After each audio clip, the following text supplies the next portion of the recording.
Listening to Action Reaction. Hello and welcome to Listening to Action Reaction. My name's Tom Johnson. I'm the LIA Lead for Walsall Healthcare.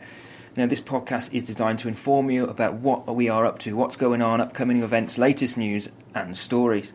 The important bit is this is definitely not professionally produced. It's not going to cost us anything. It's simply me in a room with my mobile phone. Now, I hope you listen. I hope you find it informative. I hope you interact and you stay in touch and tell me what works, what doesn't work and what you would like to hear more or less of.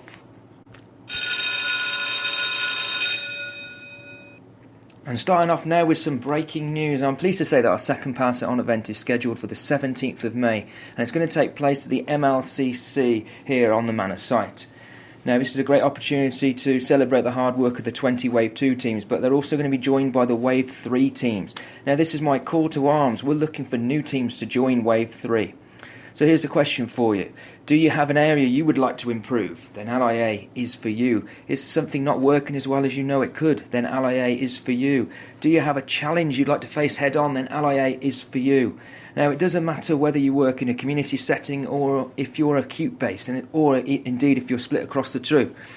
Whether you're clinical or non-clinical, if you want to make a change happen, then LIA is for you. So applications are now open, so get in touch. And to do that, simply email me at tom.johnson@walsallhealthcare.nhs.uk or call on extension 6046, or better still, text Tom on extension 07980917944.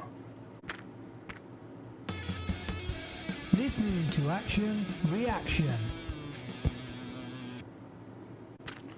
Now, in this section, we're going to call it Did You Know? So I'm going to start off with this. Did you know that the LIA Enabler team for recruitment has been able to reduce the time to hire by 14 days?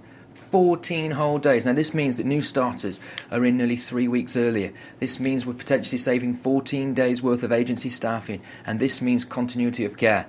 This means improve effective services. Now, I want to give a massive thanks to the recruitment team leader, Reece Hodgin, and the team for leading on this, and good luck with the new track recruitment system, which is sure to see further improvements in efficiencies in the process. Did you know? Now, did you know that the Training and Development Enabler team have reduced clinical update from every year to every 2 years? Now, this change, whilst ensuring we meet national standards, has released 20,000 hours back into patient care. 20,000 hours. Now, just let that sink in. Now, this has been as a direct result of feedback from the big conversations that were held last summer.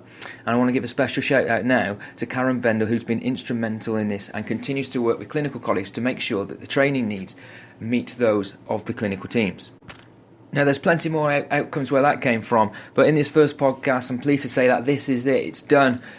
Please get in touch with feedback. Please nominate colleagues for recognition they deserve. Please tell me about the success stories that you'd like to share using this platform, even if they weren't through LIA. Please consider applying for Wave 3 and be part of the LIA movement. And finally, like all good shows, I need to end with a cheesy catchphrase. And here's mine. Work hard, smile, and make the difference you know you can. Thank you, and speak again soon. Listening to Action Reaction.